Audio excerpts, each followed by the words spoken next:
Okay, so ngayon mag-i-interview tayo ng kahit na sinong taong makita natin dito sa lobby. Sino kaya ma-interview natin for today's video? Hey ma'am, Yes? pwede ka ba ma-interview? Yeah, sure. What do you do for a living? Actually, I'm a real estate agent from Filipino Homes. Filipino Homes, wow. And I'm actually waiting for my client for a site visit. Saan to?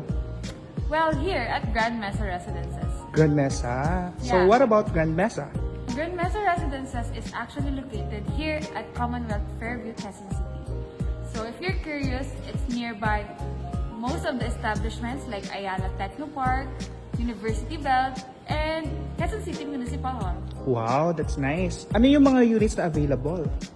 We actually have 1 bedroom, 2 bedrooms, and a loft type, and some units have balconies. And ano naman pinagkaiba nito sa ibang condos? Well, actually, Grand Mesa Residences is a smart home condo.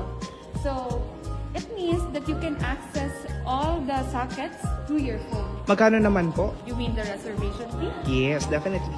Actually, now, naka-promo kami ng 10,000 pesos. Ano naman kumuha ng units? Well, you just have to message me. I'm Tiffany Nicole Galvez from Filipino Homes.